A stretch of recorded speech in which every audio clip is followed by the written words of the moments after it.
Voice of Panipat से जुड़े रहने के लिए यूट्यूब चैनल को सब्सक्राइब करें और नई वीडियो की नोटिफिकेशन के लिए बेल आइकन दबाएं। और अगर आप ये वीडियो फेसबुक पर देख रहे हैं तो पेज को फॉलो और शेयर करें। सीधी तस्वीरें गीता मंदिर धर्मशाला से देखना भी, जो समिति जो पीछे खड़ी है, समिति के सदस्य खड़े हैं और प्रमोद विज साहब का जो विवाद चल रहा था उसके ऊपर आज फिर इन्होंने प्रेस कॉन्फ्रेंस बुलाई है। तो इन्हीं से बातचीत करते हैं। संयुक्त व्यापार मंडल समिति के सदस्य हमारे साथ हैं, उन्हीं से बातचीत करते हैं। सूरी साहब, अभी जो विवाद चल रहा है आपका, परसों जो 3-4 दिन पहले आपने प्रेस कॉन्फ्रेंस की, फिर हमने आपके सवालों का जवाब प्रमोद विज साहब से लिया, अब आपने दोबारा प्रेस कॉन्फ्रेंस क्यों की? दोबारा प्रेस कॉन्फ्रेंस इसलिए करनी पड़ी कि जिस तरह समाज सेवा करने के साथ साथ हमारे जो भाई लोग हैं, जो हमारे एमएलए साहब हैं, वो राजनीति पे उतर आए कि अगर मेरे किसी भाइयों को ये लगा कि उन्होंने संयुक्त व्यापार मंडल समिति को अगर नहीं बुलाया, इन्होंने अगर कोई बात रखी, तो उसके बाद उनको ये सवालों का जवाब देने से वो उन्होंने कहा कि संयुक्त व्यापार मंडल समिति जो है वो राजनीति करती है। मैं उनकी इस बात से को बिल्कुल, जो उन्होंने ये कहा कि मैं उसको बिल्कुल काटता हूँ कि संयुक्त व्यापार मंडल समिति पिछले साल भी जब कोरोना का काल था उसमें भी समाज सेवा में लगी हुई थी और आज भी समाज सेवा पे लगी हुई है। मैं उनको ये और बता देना चाहता हूँ कि उन्होंने एक वर्ड और बोला कि ये कांग्रेसी शब्द लिया। जिस टाइम पानीपत का शहर बंद हुआ था, कट बंद किए गए थे, उस टाइम कांग्रेस का ही राज था। उस टाइम भी सभी प्रधान, संयुक्त व्यापार मंडल के सभी प्रधान उस टाइम भी अगर कांग्रेसी थे तो फिर भी तो वो सड़कों पर बैठे थे। शहर के लिए हमने अगर सभी भाइयों ने मिलकर, सभी प्रधानों ने मिलकर अगर शहर के लिए कट खुलवाए, क्या उसमें कोई राजनीति थी? उस टाइम भी तो यही सभी प्रधान थे। तो उस टाइम क्यों नहीं इस बात के ऊपर बात आई थी कि कांग्रेसी? संयुक्त व्यापार मंडल समिति सिर्फ समाज सेवा के लिए है और समाज सेवा करती रहेगी। मैं अपने बड़े भाई प्रमोद विज जी जो हमारे एमएलए हैं उनको ये बता दूं कि संयुक्त व्यापार मंडल समिति कभी भी राजनीति में ना जाएगी और ना ही उसको शौक है। कांग्रेसी वाली बात तो शायद सुरेश बवेजा वाली बात का उन्होंने जवाब दिया था। ये कह रहे थे कि कांग्रेस की सरकार होती आज हॉस्पिटलों पे कार्रवाई होती, ऐसा कुछ था, इसलिए कांग्रेस का वो आया। नहीं, मैं तो अभी अपने बयान पे कायम हूँ। कांग्रेस की सरकार होती तो ये सिस्टम ना होता। कांग्रेस वाली बात करिए तो आज का देख लो ताज़ा उदाहरण। आज जो हमारे जो वरिष्ठ कांग्रेसियों ने ये कंस्ट्रक्टर भेजे हैं, उन्होंने किसी पार्षद को नहीं दिया, अपने कांग्रेसी लीडर को नहीं दिया, अपने कांग्रेसी साथी को नहीं दिया, उन्होंने सीधा सीएमओ को दिया। और ये कह के दिया है कि ददलाना में जो गांव पड़ते हैं छोटे, जहां मतलब कि डिस्पेंसरियां तो हैं लेकिन ये सुविधा नहीं है, भाई आप अपने माध्यम से वहां जाकर दो। क्योंकि हम कांग्रेसियों को थोड़ी पता कि ये कैसे चलाना है, लेकिन इनके पार्षद शायद इनका कोर्स कर बैठे हैं, अपना कंपाउंडर का भी और नर्सिस का भी, इसलिए इन्होंने ये माध्यम ढूंढा। लेकिन कांग्रेस की सोच हमेशा दूर की होती है। कांग्रेस वाले, अगर कांग्रेस राज होता तो इस महामारी को बचाने के बहुत अच्छे उपाय पहले ही कर लेते। 1 साल हो गया इस बीमारी को आए हुए, लेकिन सरकार चाहती नहीं। आज भी देख लो, 700 जब आए हैं केस, तब ये लॉकडाउन कर रहे हैं। जब 5 केस आए थे शहर में तो इन्होंने लॉकडाउन कर दिया था। पहले पिछले लॉकडाउन में 5-7 केस होते थे तो सारा देश लॉकडाउन था। अब 700 की इन्होंने इंतजार करी है ना। अब जैसे 28 करोड़ भी इन्होंने वेस्ट कर दिया रिफाइनरी में। अगर सरकार सजग होती तो कोविड का जिस दिन पहला केस आया था उसी दिन हॉस्पिटल तैयार हो जाता। आज क्या नहीं होता पैसों से। इन्होंने इंतजार करी लोगों के मरने की और आज ये बाहर निकल के राजनीति कर रहे हैं। देखो जी, हमारे भाजपा के वर्कर ये कर रहे हैं, आज भाजपा के वर्कर ये कर रहे हैं। आज भी जब कल जो भी इन्होंने सैनिटाइज़र वगैरह दिए, क्या ये जो सैनिटाइज़र का ऑर्डर करा है, इन्होंने ट्रैक्टर चलाए हैं, क्या ये लॉकडाउन जिस दिन लगाया था उस दिन नहीं कर सकते थे? आज क्यों निकले? हम आवाज़ उठाते हैं, ये उठते हैं और हम आवाज़ उठाएंगे भी। हमने इनसे कोई राजनीति सवाल नहीं पूछा। राजनीति सवाल पूछते तो ये पूछते हम, भाई 45 लाख में शहर साफ होता था, आज 4.5 करोड़ रुपये भर रहे हैं, 4 करोड़ रुपये भर रहे हैं। राजनीति सवाल पूछना होता तो पूछते 25 करोड़ की भुगतान हो गया अपना, क्या कहते हैं, हाली पार्क का। आज तक हाली पार्क। कांग्रेस की बात कर रहे हैं आप, समिति सामाजिक संस्था से आप कांग्रेस की तरफ बात ले गए। कांग्रेस की तरफ ही आ जाता हूँ। आज कंसंट्रेटर आए, आप कह रहे हैं कि लॉकडाउन होता तो बीजेपी वाले तब क्यों नहीं आगे आए, तब क्यों नहीं सैनिटाइज किया? कांग्रेस को आज इतने दिनों बाद याद कैसे आ गई? 10 कंसंट्रेटर जो आज भेजे हैं, आज आपको पता आप ऑक्सीजन की सेवा कर रहे हैं, पहले वाली मारामारी नहीं रहेगी। मैं बता रहा हूँ, कंसंट्रेटर पानी देश में मिल नहीं रहे थे, बाहर से मंगवाया है। जो आने का समय लगा है, जैसे ही समय लगा, खाली पानीपत नहीं दे रहे, हरियाणा के हर उसमें दे रहे हैं कि खाली पानीपत दे रहे हो, पानीपत नहीं, बाहर से आने का जितना समय लगा है वो लगा है। लेकिन प्रमोद विश्व ये कह रहे थे कि इन समिति वालों को मैंने कच्चा राशन भी दिया है, और अब ये कंसंट्रेटर मिला तो अब ये राजनीति पे उतर आए हैं, प्रेस कॉन्फ्रेंस करके ये सारी बातें निकाल रहे हैं। आज हम प्रमोद विज जी की ये बात सुन के धन्य हो गए कि इतना वजन हमारे ऊपर डाल दिया प्रमोद विज जी ने, विधायक पानीपत ने, कि ना जाने उन्होंने कितने झूठ इल्ज़ाम लगाया कि पानीपत में हमारी संस्था के अंदर कई बार आए। उनके शब्द थे कि कई बार मैं इनकी संस्था में गया और कई बार राशन दिया। मैं उनको याद दिला दूं, अपने शायद मुझे नहीं लगता कि बादाम भी मिलते हैं तो बादाम भी थोड़ा सा खा लें ताकि याददाश्त तेज हो जाए। तो मैं ये बता दूं कि उन्होंने हमारे को दिया जरूर था, उनका हम स्वागत करते हैं। उन्होंने हमारे को जो किनकी दी थी 125 किलो, उसका हमने खिचड़ी बनाकर खिलाई है दुनिया को, सबको आप ही के समाज को खिलाई है, जो हरियाणा सरकार ने भेजी थी। परंतु जो पानीपत की हमारी ये संस्था जो इतना कार्य कर रही थी, उसके अंदर किनकी हमारे को देना और एक बार आना और उसको भी गुणगान करना, वेव फर्स्ट की बात उन्होंने फिर लाई। फिर वो राजनीति का ही तो सवाल हो गया, उन्होंने फिर दोबारा राजनीति करके दिखा दी, उन्होंने याद दिला दिया। हम उनका हाथ जोड़कर, पूरे समिति वाले हाथ जोड़कर उनका स्वागत करते हैं, धन्यवाद करते हैं। आसानमंद है, अगर भगवान ना करे उनको कभी जरूरत पड़ी तो हम उनके साथ कंधे से कंधा मिलाकर खड़े भी होंगे और उसका पूरा सहयोग करेंगे उनका। ये तो आमने सामने वाली बात होगी, मतलब विधायक के ऊपर आरोप है, प्रमोद विज के ऊपर आरोप लगा रहे हैं। नहीं, ये विधायक जी ने बोला तो विधायक जी का जवाब है, ये बात ही विधायक जी से बात करें। प्रमोद विज जी हमारे बड़े आदरणीय हैं, मेरे दादाजी आरएसएस से जुड़े हुए हैं, जनसंघ के पूरे संचालक, वहाँ पे उन्होंने बहुत सेवा करी है, वो सभी को पता है। अब इन्होंने बात कर दी कांग्रेस की, बीजेपी की। अब मैं आपको बता दूं, मेरे दादाजी आरएसएस से थे, मैंने आप ही के चैनल पर और यहीं पर यह कहा था कि प्रमोद विज जी कोऑर्डिनेट कर रहे हैं। मेरा उसी दिन भी कहा था कि प्रमोद विज जी कोऑर्डिनेट कर रहे हैं, विधायक कोऑर्डिनेट कर रहे हैं, परंतु आज वो दुखी है, उनके घर में दुख आया हुआ, इसलिए वो बिजी है। मैंने यही उस दिन भी बोला था, लेकिन वही बात आ गई कि भाई उन्होंने कह दिया कि बाजार वाले अलग अलग धाराएं, वो तो बिल्कुल है। अपने विधायक साहब, यहाँ हमारे पास बीजेपी के ऐसे ऐसे नेता हैं, वो उस दिन भी यहाँ हमारे साथ बैठे थे, और उसके बाद आप उनकी व्हाट्सएप आईडी चेक कर लो, अब भी वो बीजेपी का गुणगान कर रहे हैं। तो कांग्रेस वाली बात कहाँ से आ गई? मुझे बताएं ना, वो साबित करें मैं कौन सी पार्टी से करता हूँ। क्या उन्होंने मेरे को कौन से पोर्टल पे देखा? कांग्रेस के पे देखा, बीजेपी में देखा? नहीं जाता। मैं बीजेपी को मैंने वोट दिया, उनको मैंने वोट दिया, लेकिन मैं ये नहीं कहता कि मैंने कोई पार्टी ज्वाइन करी। आम आदमी पार्टी झगड़ा तो यही था ना कि ऑक्सीजन कंसंट्रेटर नहीं मिले, उसके बाद आपने प्रेस कॉन्फ्रेंस बुलाई। उनका ये कहना कि अगर जो मेरे पास आ जाते हैं, एक फ़ोन भी कर देते तो भिजवा देते। बहुत अच्छी, बहुत बढ़िया बात उन्होंने आप ही के सवाल पे जवाब दिया था कि मैं कोई भी काम करता हूं तो अच्छी तरह पहले उसकी अपने तैयारी करता हूं। अगर उन्होंने तैयारी करी तो क्या आपको नहीं लगता कि एक डीसी ऑफिस से जो लिस्ट जारी हुई थी ऑक्सीजन अपने ऑक्सीजन सिलेंडर ये संस्थाएं दे रही हैं, तो उनको प्रायोरिटी पे लेते? उन्होंने उसको, उसी संस्था को, हमारी संस्था को भूल गए। तो जब भी तो मैं कह रहा हूं कि हमारी संस्था को क्यों भूले? राजनीतिक आगे बात, एक तो विचारधारा उनकी कांग्रेस की, दूसरी हमारे साथ जोड़ दी, दूसरी उन्होंने कंसंट्रेटर ना देकर पक्की राजनीति कर दी। आप खुद बताएं ना कि भाई ये क्या मतलब, हमारी संस्था भूले ना वो। तो अब ये होना क्या चाहिए था, जब वो कहते हैं कि मैं ग्राउंड लेवल पे काम करता हूं। अगर आप ग्राउंड लेवल पे काम करते हो, जब भी आपने नहीं दिया, इसका मतलब हमारे को आपने ग्राउंड लेवल पे ये काम करा कि आपने हमारी संस्था को नहीं दिया, क्योंकि हम कांग्रेसी का ठप्पा लगाते हो आप साबित करें ना कि भाई कैसे। यहाँ बीजेपी के भी हैं, अशोक सलूजा जी हैं, दर्शन बवेजा जी हैं, इंद्रजीत कथूरिया जी भी हैं, ये सारे बहुत से हमारे पास कांग्रेसी हैं, हमारे पे बीजेपी के, ये इनकी पर्सनल है। अगर हम यहाँ संयुक्त व्यापार मंडल समिति के पोर्टल पे खड़े हैं, हम यहाँ पे खड़े हैं, तो इस वक्त हम समिति के मेंबर हैं। इन्होंने अपने जवाब दे दिया, मैं तो इनका धन्यवाद करूँगा। आप कांग्रेसी, ये बीजेपी, वो अपने आम आदमी पार्टी, अपने अपनी पार्टी को जवाब देना है, ये जवाब अपने वहीं दीजिए।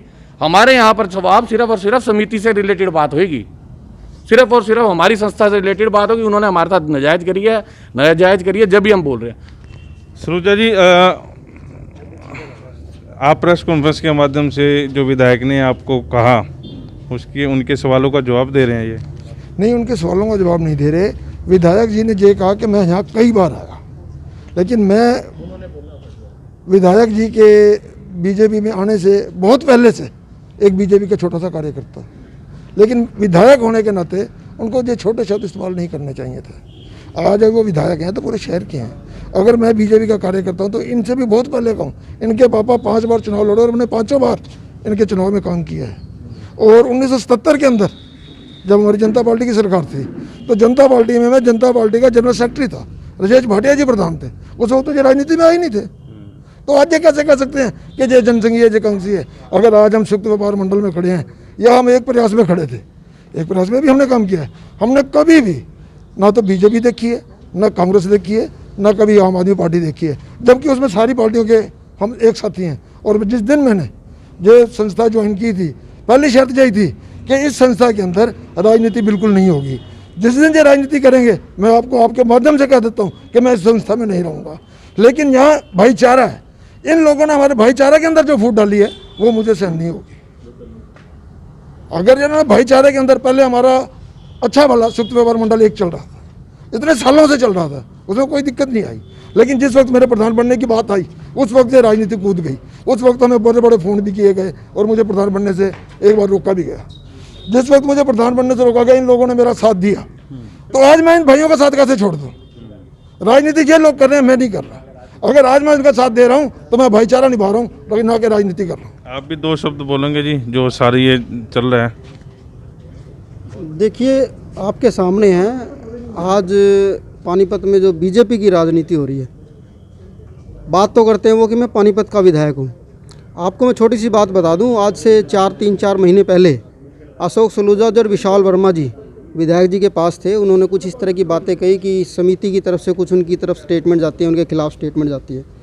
हमने राजेश्वरी जी की दुकान पे बैठ के शाम को ये डिसाइड किया कि हम विधायक जी से मिलते हैं, अगर उनके मन में कोई मनमुटाव है तो हम उसको दूर करेंगे। हम 5 साथी, मैं आम आदमी पार्टी से था, लेकिन पानीपत का नागरिक होने के नाते हम सारे इकट्ठे होकर विधायक जी की कोठी पे गए। विधायक जी हमें अकेले मिले, हमारी सारी बातें उनके मन में जो बात थी उन्होंने भी की। फिर लास्ट में उन्होंने एक बात कह दी कि मैं सबका विधायक हूँ, चाहे वो बीजेपी है, चाहे वो आम आदमी पार्टी है, चाहे वो कांग्रेस है, चाहे वो इनेलो है, मैं सबका विधायक हूँ, पूरे पानीपत शहर का विधायक हूँ। तो आज दोबारा से उन्होंने आवाज़ कहाँ से उठा दी कि वो फलाना कांग्रेसी है, फलाना दूसरी पार्टी से है, फलाना तीसरी पार्टी से। अगर तुम पानीपत के विधायक हो तो हम भी तो पानीपत के नागरिक हैं। पार्टी में तो कोई किसी में भी हो सकता है। आज हम पानीपत के विकास की बात कर रहे हैं, पानीपत के लोगों की जान बचाने की बात कर रहे हैं। तो आप पानीपत की बात कीजिए ना। आप बीजेपी, कांग्रेस, आम आदमी पार्टी और पार्टियों की बात कहाँ से आ गई इसमें? तो आरोप प्रत्यारोप जवाब दिया। आप स्टोर के ऊपर हुआ करते थे जब प्रमोद भी साहब आए थे? हाँ जी, जब जो भी स्टोर कीपर में सामान आता था, कईयों का योगदान होता था, वो सारा स्टोर कीपर मेरे पास होता था। जब प्रमोद वीर जी आए, उन्होंने 4 बोरी चावल किनकी दी उन्होंने। हम उनका बहुत बहुत धन्यवाद करते हैं। उन्होंने इतना हमारे को योगदान करा, उनका हिस्सा हमारे में दान में आ गया। हम तो ये कहते हैं बहुत बहुत आभारी हैं उनके, क्योंकि हमारे विधायक साहब हैं, वो मौके के एमएलए भी हैं। हम उनका हार्दिक दिल से धन्यवाद करते हैं। हमारे को उनके ऊपर को गिला शिकवा नहीं, ये ना कहे ना कई बार है, हम कई बार भी कह सकते थे प्रमोद जी 5 दफ़ा है, 6 दफ़ा है, 10 दफ़ा है, हम कह सकते थे। उनका हमारे पास इतने दफ़ा योगदान आया। जिन्होंने 10 दफ़ा योगदान किया है वो हमारे को वजह 6 दफ़ा करा है, जिन्होंने 2 दफ़ा करा। कई ऐसे आदमी हैं जो उद्योगपति हैं जिन्होंने हमारे शौक से, आपको पता भी है, 10,000 आदमियों का डेली लंगर चलता था। वो आपके सामने पता ही है, आपको सब कुछ देखते थे कितना। और ताज़ा खाना बनना, ताज़ी हर चीज़ देनी, कोई वो चीज़ नहीं है। आपके सामने की बात है, आप भी मौके पे हर बार बाइट लेने आते थे और हम क्या सेवा कर रहे थे। हमने ये नहीं देखना किसने क्या दिया, किसने क्या नहीं दिया, हम क्यों नाम ने किसने क्या दिया। जब इन्होंने नाम लिया ना, मैं भी गया था एक बार, कई बार गया तो हम कई बार कह देते। ये तो इन्होंने शब्द उठाया, मैं कई बार गया, इस वजह से हमने ये उठाया। तो हम क्यों कहते। हाँ जी सूर्य साहब बताओ जी। मैं इस बात का बिल्कुल ही खंडन भी करना चाहता हूँ और कहना भी चाहता हूँ कि हमारे प्रमोद वीर जी जो हमारे एमएलए हैं, वो पानीपत के एमएलए हैं। उन्होंने इस बात के ऊपर ये बात करी कि उन्होंने ये यहाँ से ये बात आई कि प्रमोद वीर जी ने उनको अपने कंसल्टेटर के नहीं लिए बुलाया, तो ये अब हम किसी और के पास जाएंगे। आपने ही सवाल पूछा था, उन्होंने ये बोला कि हम किसी और के पास जाएंगे, फलाने के पास जाएंगे, फलाने के पास जाएंगे। मैं अपने बड़े भाई प्रमोद वीर जी को ये बता देता हूँ कि पानीपत की धरती जो है ये दानवीर समाज सेवियों से भरी हुई है। पिछले साल जब हमने कोरोना काल के अंदर सेवा में लगे थे तो हमें नहीं पता था कि हमारे पास कहाँ से पैसा आ रहा है, कहाँ से राशन आ रहा है। हमारे पास सब लोगों ने फ़ोन कर करके यहाँ पे राशन भी भिजवाया और पैसा भी भिजवाया। और उस टाइम भी प्रमोद विज जी के अंदर थे, उस टाइम भी हमने किसी को अपने यहाँ पर इनवाइट नहीं किया था और आज भी हमने किसी को भी अपने यहाँ इनवाइट नहीं किया। हमें कोई फ़ोटो सेक्शन का शौक़ नहीं है कि हमारे यहाँ कोई बड़ा आए तो हम उसकी अखबार में फ़ोटो दें और अपनी भी साथ लगाएं। हम अगर मेरे इस चीज़ के ऊपर कि संयुक्त व्यापार मंडल समिति जो है वो एक सेवा भावना से जुड़ी हुई है और शहर के ऊपर कभी भी अगर कोई दिक्कत आती है, संयुक्त व्यापार मंडल समिति के जितने भी हमारे सदस्य हैं, मैं आज प्रधान रहूं या ना रहूं, कोई और भी बने, हमारा एक ही लक्ष्य है कि अपने शहर के, अपने परिवार की रक्षा करना। तो आप ये भी देख सकते हो कि मुझे भी शुगर की दिक्कत है, हमारे कई प्रधानों को शुगर की दिक्कत है और हमारी एज भी 50 से ऊपर हो चुकी है, हमें भी दिक्कत हो सकती है, लेकिन हमारे परिवार के बच्चे हमें मना करते हैं, फिर भी हम इस सबको, अपने परिवार को सबको छोड़ के अपने शहर वासियों के लिए, अपने परिवार के लिए अगर हम घर से बाहर निकल के सेवा पर अगर आए हैं तो मैं अपने इन भाइयों से भी, संयुक्त व्यापार मंडल समिति वाले भाइयों से भी और हमारे एमएलए साहब से भी यही गुजारिश करूंगा कि इस टाइम राजनीति का कोई पाया नहीं है, महामारी का पाया है। महामारी को हमें जल्द से जल्द ख़त्म होनी चाहिए और हमें सेवा की तरफ ध्यान देना चाहिए। उन्होंने ये वर्ड बोला, मुझे बहुत बुरा लगा कि हम जाएंगे इधर किसी और से ले आएंगे, अगर मैंने नहीं दिया। एमएलए साहब, हमें ऐसे लोगों का फ़ोन आया कि उन्होंने ये कहा कि तुम्हें किसी चीज़ की ज़रूरत है तो हम भिजवा देते हैं। शहर के उद्योगपति थे, समाज सेवी हैं, लेकिन हमने सबको इसलिए मना कर दिया क्योंकि हमारा जो ऑक्सीजन भराने का काम था वो हमारे डीसी साहब ने अपने आप उद्योगपतियों से बात करके उन्होंने इस समस्या का हल कर दिया था कि ये सिलेंडर जो हैं ये फ्री में आएंगे। ये पहले दिन जब ये बात आई थी कि 250-300 रुपये की, तो हम सभी जो हमारे नोडल ऑफिसर बनाए गए थे उनके पास हम गए, हमने उनसे बात करी, उन्होंने डीसी साहब से बात करी, डीसी साहब ने शहर के उद्योगपतियों से बात करी, तो इस समस्या का हल वहीं पे निकल आया था। हमें किसी से ना तो एक पैसे की ज़रूरत पड़ी और ना ही हमने किसी से मांगी। और अगर किसी को भी अगर हमने पैसे, अगर हमें बहुत लोगों के, समाज सेवियों के, जिन्होंने पिछली बार हमें लाखों रुपए की सेवा करी, उनके भी फ़ोन आए, उनका भी मैसेज आया, लेकिन हमें ज़रूरत नहीं थी तो हम पैसे किस लिए इकट्ठे करते। अगर शहर के लिए अगर कोई ऐसी ज़रूरत पड़ती चंदा इकट्ठा करने के लिए, ना हम पिछली बार किसी के दरवाजे पे गए थे और ना हम अब की बार किसी के दरवाजे। अब की बार वीडियो को ज़्यादा से ज़्यादा शेयर जो करें, समझ गए होंगे राजनीति कौन कर रहा होगा, क्योंकि आप लोग समझदार हैं। वैसे पानीपत के प्रदीप पंचाल के साथ कुलवंत सिंह। कैरियर एसी 100 वर्षों से विश्वसनीय एसी ब्रांड 50 डिग्री तापमान में भी कूलिंग करे। कैरियर एसी 0% फाइनेंस आसान किश्तों में उपलब्ध। Carrier AC 100% copper coil. Carrier AC चलता जाए सालों साल। कूलर ही कूलर, एएसएम कूलर हर घर की पसंद।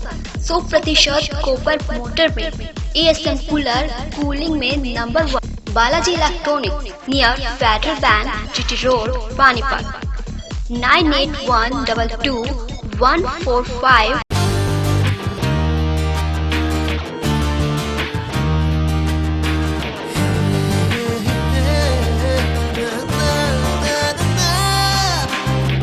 Add colors to your learning, life will be shining. You'll have a better future and you'll be smiling.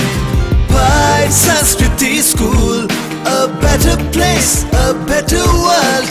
Pride Sanskriti School, सपनों से बेहतर कल. Pride Sanskriti School, add colors to your learning. Pride Sanskriti School, your life will be shining.